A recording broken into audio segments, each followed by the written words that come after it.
Hey guys, it's Brandy, aka B.Rich Beauty, aka your beauty best friend, and today's topics are hot, honey. Clive Davis says this Whitney Houston movie is about to be epic. Meg Thee Stallion says, don't come for me. Brandy talks about depression and suicide. Baby Kamala Harris accepts that nomination. And child, Stacey Dash is divorced and husband number 4. Haha, you know what to do. Grab that beverage, grab that tea, and let's get started.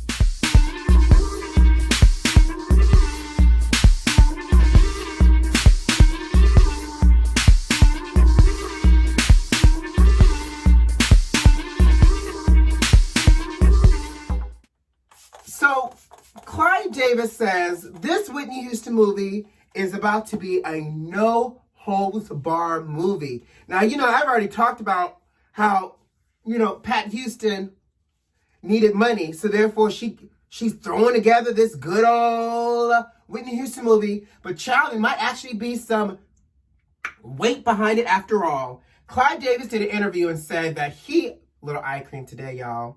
A little vibrancy eye going back to this. Clive Davis said that he is making sure that this movie is a no-holds-barred movie. He is working with Bohemian Rhapsody's Anthony McCartan to write the script. Now, Clive is saying that he is writing this script by being guided by the truth. Now, here's the thing. Whose truth, Clive? Because, you got your own version of truth. Nippy had her own version of truth. And there was a whole nother version of truth that I think we'll never know. But I am here for it. Not only am I here for it, Clive goes on to say that this will be the original recordings of this movie, of Whitney, will be used for this movie. So unlike anything else we've seen in the past, aka we're not getting no Deborah Cox remixes, but we're going to hear Nippy's true voice. I'm hoping they give us some unreleased versions of songs that we can really invoke the spirit of Whitney. But he said original recordings, no hold bar. And in fact, a lot of studios, when they found out that Clive was spearheading this project along with, the Whitney Houston estate, aka Pat Houston. Did I roll my eyes hard enough? Yeah, good.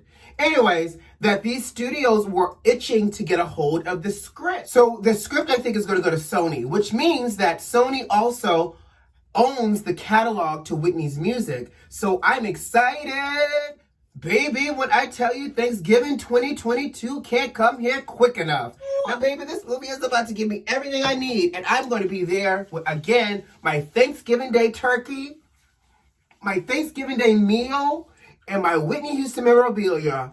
Y'all lucky I don't learn this album, this soundtrack before I get there. Because y'all know I love a good musical. And I feel like this is about to give me all the musical. Anyways, like he said, let the truth guide the script, honey. Truth and money, that is. But baby, you know where I'll be come 2020 Thanksgiving. Front row with my Thanksgiving Day meal. Thank you. Ew. Next up, Megan Thee Stallion said, don't come for me because I did not send for you. So apparently,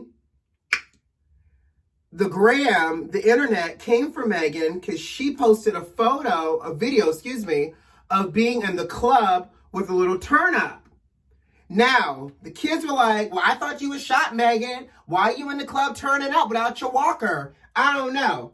But Meg said, what do y'all want me to be? Do y'all want me to be in this house miserable? Do I need to physically show y'all that I was really shot and I was really hurt? Because she said, if I need to physically show y'all, I will give y'all the receipts. And oops, she sure did. Now, y'all know I got a weak stomach. Y'all may not know, but I'm going to let y'all know. The reason why Brandon is not a doctor is because Brandon has a weak stomach. Don't show me blood. Don't show me broken bones. Don't show me any of that. But baby, when I tell you, she posted a picture of her bullet wound heal with the stitches still in it. I did a little, ooh.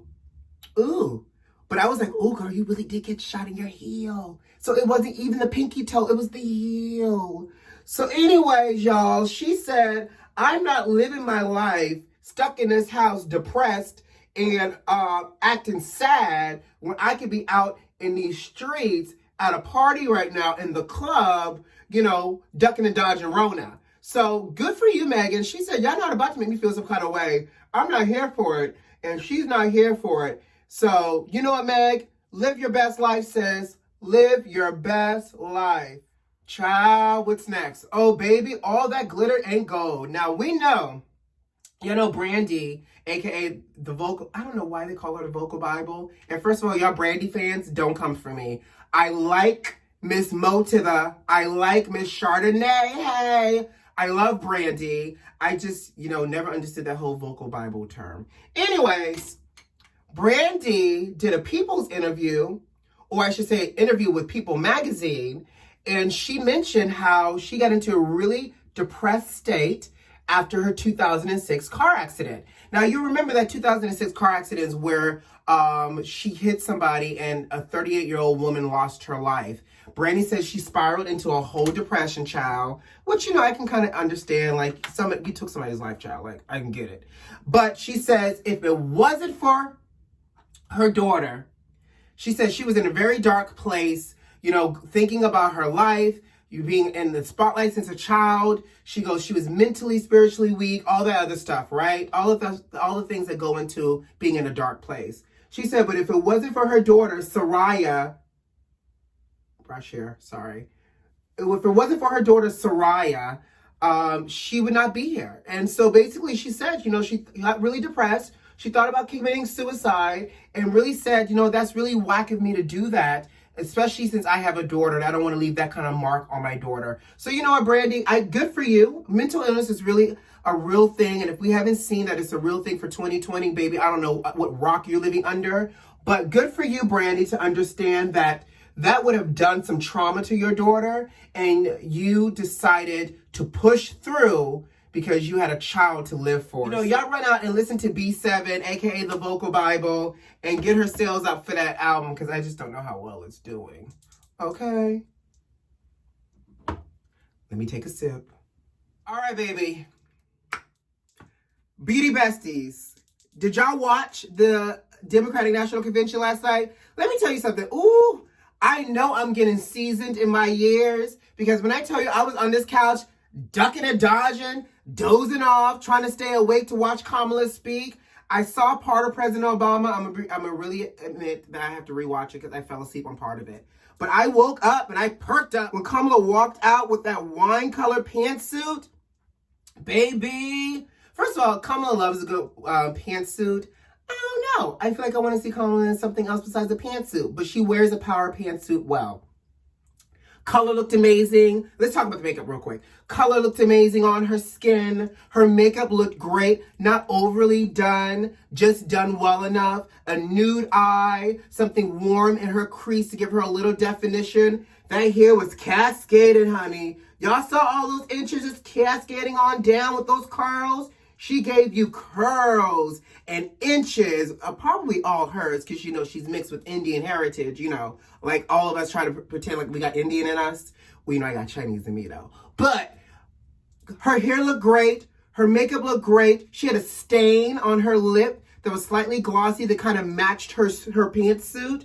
I am here for it. But what I love so much, and Kamala gave such a great speech, Kamala talked about her family. She talked about her sister, her aunt, losing her mother, being a stepmom. But what really kind of resonated with me, she said, there is no vaccine for racism. We have to do the work, period.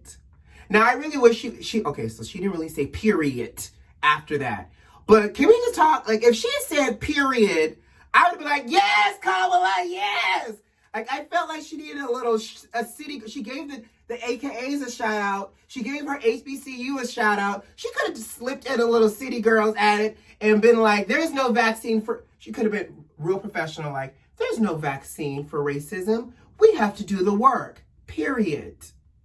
We would all been like, boom, vote her in. We're already voting, but go ahead and let's start this election tomorrow.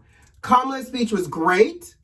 She also highlighted that 45 is a failure, essentially, and his failure in his role has cost people their lives, check, and their livelihoods, check. And basically, time's up. So, guys, again, we know none of these candidates are perfect, but what we know for sure is these two candidates, Kamala and Joe Biden, are going to be what we need to get through the other side. Oh my Lord. Okay? Child, let's talk real quick. Stacey Cuckoo Dash. Y'all know Stacey Dash, the one who looks like she probably drank out of the same cup from Death Becomes Her. The one that looks the same age as Pharrell that never ages, allegedly. Yeah, that's Stacey Dash. Child, she is divorcing her 4th husband, honey. And we over here still waiting for our 1st. But I digress. Stacey Dash's husband has asked the judge to annul their marriage. They've only been married for 2 years. Not only have they been married for 2 years, here's the get you gotcha.